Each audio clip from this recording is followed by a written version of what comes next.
Now, we are writing a program to implement a doubly linked list, and the program has 4 functions. Our first function is insert, which will be inserting a node in this doubly linked list after the last node, and second function is forward print, which will be printing all the elements from head to tail.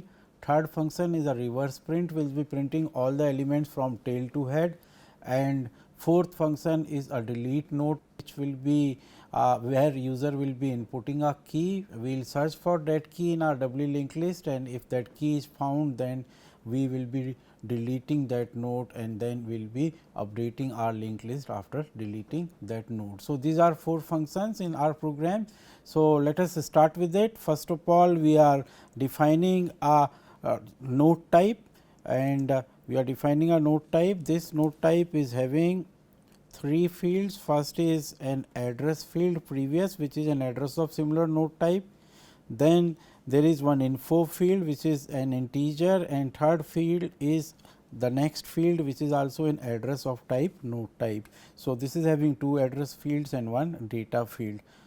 Okay. So, after this we will directly come to our main function. Okay. In my main function, I have taken 2 pointers, head and tail. Both are node type pointers, and both are initialized to null, as initially our linked list is empty. Okay. And then we are using a do while loop, because every time we will ask user, do you want to continue? If he says yes, and then we will again ask him for the options. That is why we are using a do while loop.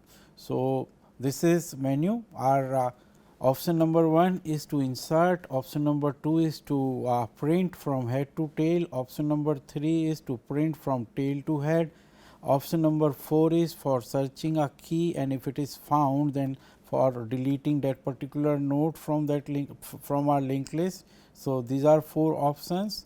We are asking user to input the option. Now, if option is equal to 1, then what will we do? First of all, we will input a number which we want to insert in our linked list, and then we will call our insert function. See, we are calling our insert function with address of head, address of tail, and the value of number. We are passing address of head and tail, that is, we are using double pointers, because what happens first time whenever we insert our first node, both head and tail change, and afterwards every time when we insert a node, our tail changes. So, to reflect those changes to our main function, what we are doing? We are passing addresses of head and tail. Okay, now, let us see how this function works. So, let us go directly to insert function. In insert function, I have used HD and TAL. So, address of head from main function is passed to HD. So, and similarly address of tail from main function is passed to TAL. So, now if this content is head in main function, and again this is tail in main function. So, in function insert, this will be called star HD and star TAL. Now, tell me what is the value of head in main function, because initially our linked list is empty. So, head and tail both are null. So, initially these two values, head and tail, both are equal to null. So, in my function insert, star HD and star TAL will also be equal to null. Initially both will be equal to null. Now, let us start working on this insert function. We are using a local pointer p, and we are allocating memory and assigning it to p. We are allocating a node type memory and assigning it to p. So, we allocated node type memory and assigned it to p. So, every node type is having 3 fields. If this memory is allocated at 1a, okay, so p is equal to 1a. So, it is not equal to null. So, this will not happen, will come down. P arrow info is equal to number. Suppose first number which we got from main function is 100. So, this is 100. P arrow next is equal to null. So, this will be pointing to null, and after that we are checking if star TAL is equal to null, star TAL is equivalent to tail, initially tail is equal to null. So, star TAL is equal to null, initially this is equal to null.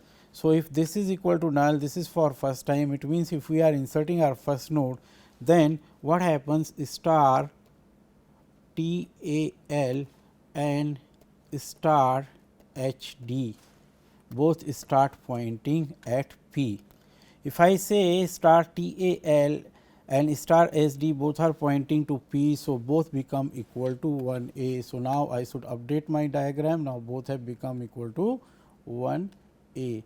So, now both of them are not equal to null, both have become 1 A. So, I will be writing 1 A here, 1 A and 1 A. Okay. What are the other statement? These two we have already done. P arrow previous is equal to null. So, this is the previous field of P. So, now this should point to null, the previous field should point to of P should point to null, and first time only this will happen, else will not function first time, this will happen, we will go back to our main function. Whenever we go back to main function, in main function there is no star HD, there is no star TAL, there are head and tail. So, what is the value of head and tail? 1 A and 1 A. So, it means now both head and tail will be pointing at 1 A. So, that is how our linked list should look after adding our first node. Now, let us see if we have to add second node, then what happens? We will again go through all this. I will allocate memory for P. So, memory is allocated for P. Okay. Its info field will be storing our number in info field. Suppose my new number is 200. So, this will happen, its next field will become equal to null. Okay. Now, what next happens? So, next field has become equal to null, this. After that we are checking if star TAL is equal to null. No, star TAL is not equal to null, because we are inside function insert, and in function insert what do we have? We have star HD and star TAL. So, what is the value of star HD and star TAL?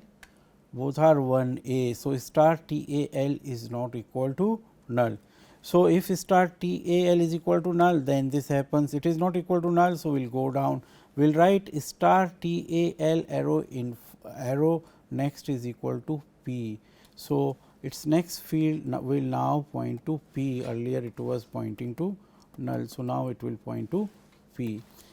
So, this is our first statement. Our second statement is, we can see down, our second statement is P arrow previous is equal to star TAL. P arrow previous is equal to star TAL. This one, this is pointing to first node, where star TAL is pointing, star TAL is pointing to first node. And what is our next statement? Our last statement in this is star TAL is equal to P. So, now star TAL is not pointing here, it is pointing here. So, star TAL is pointing to second node. Let us assume second node is created at 2B. Okay. So, now what is the value of star TAL? Star TAL has become 2B. So, I will make changes here. So, star TAL, this has become 2B. Now, I go back to main function. In main function there is no star SD, there is no star TAL, there is no P. What is there in main function? Head and tail. What is the value of head? 1 A. What is the value of tail? 2B. So, head is pointing at 1 A and tail is pointing at 2B. That is what we wanted to do. So, this is all about our function insert. If our option is equal to 2, it means now we want to print elements from head to tail. So, if my option is equal to 2, first of all I will check if my linked list is empty, then I will print that link. If a head is equal to null, it means linked list is empty, I will print that linked list is empty. Otherwise, I will call my function forward print. So, this is my function forward print, I will call it with the value of head. Okay. So, this is in case of forward print.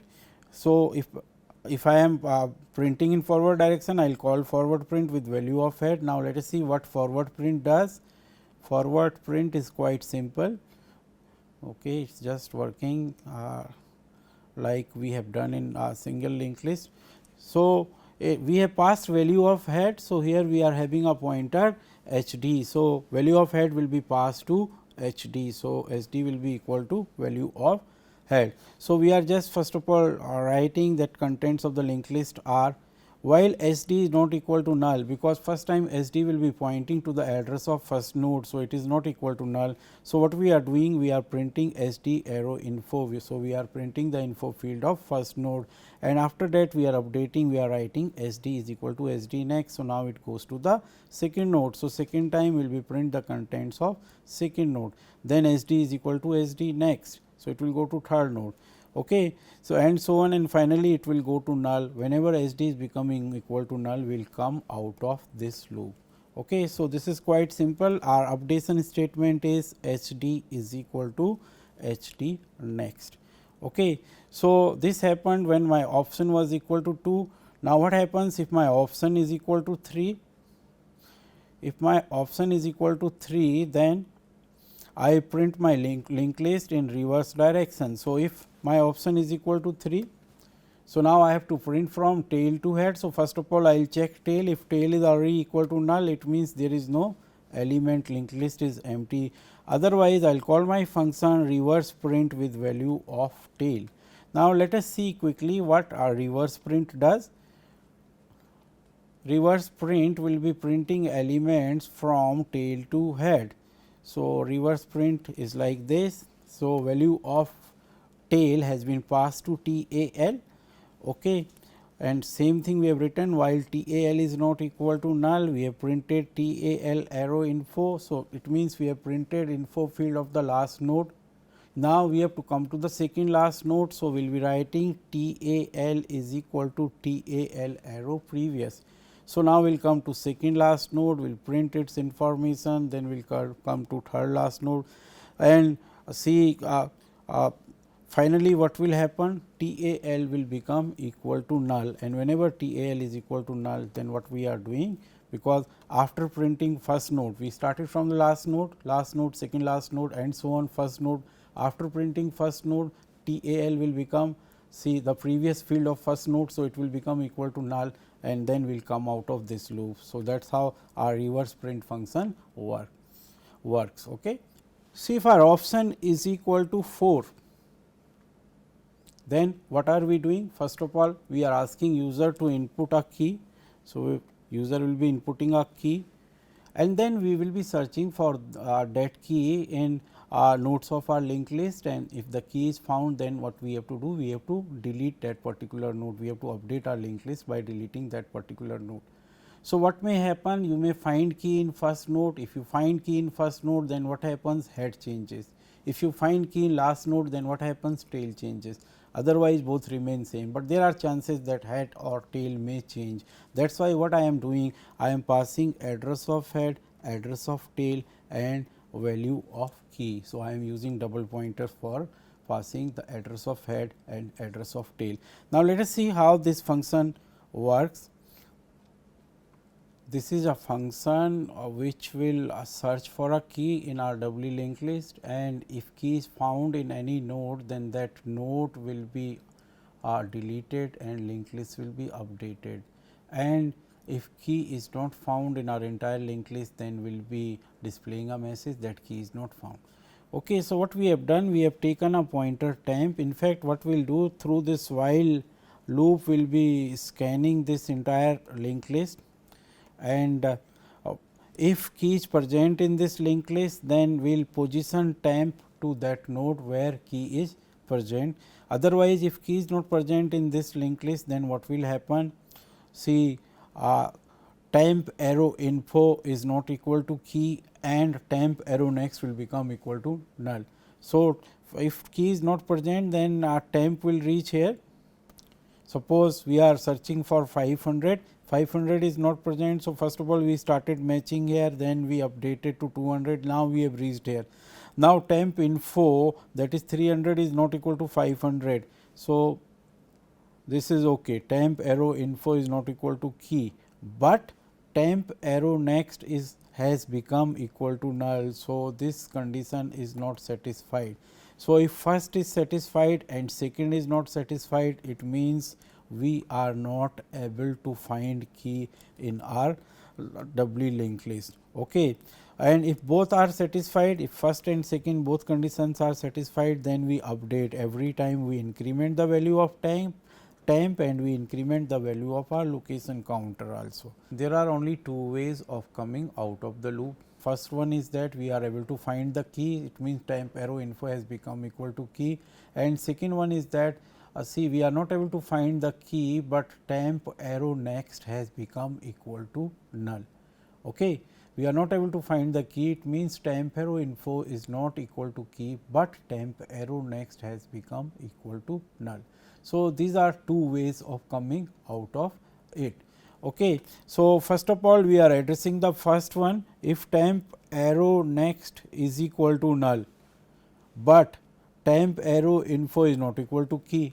It means we have reached up to the last node, in last node also key is not matching, in last node also key is not matching, but temp arrow next has become equal to null. It means the entire linked list has been exhausted, then we will be printing a message that key is not found.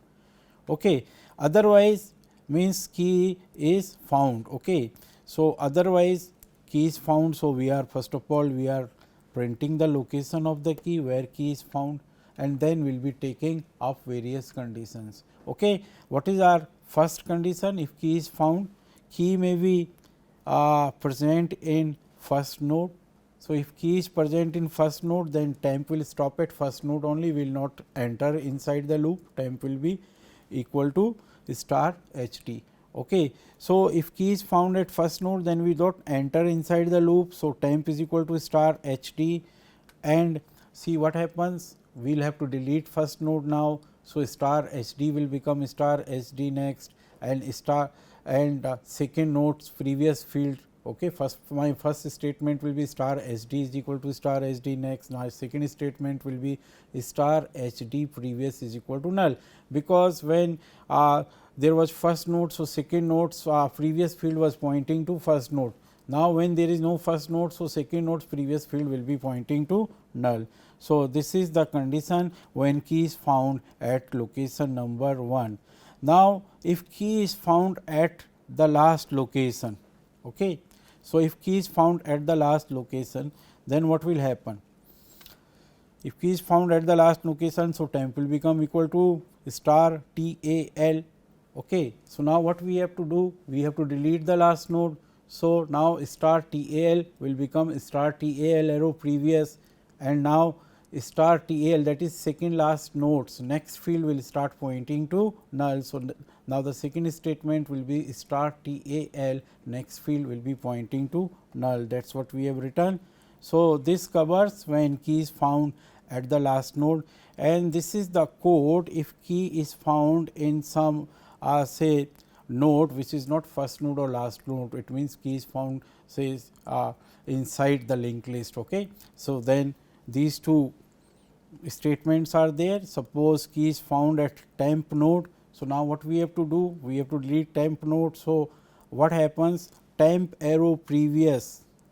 So, this is a node previous to temp node, its next field will point to next field of temp. Okay. So, if I draw a small diagram, so I will just be able to explain you in a better way this particular condition.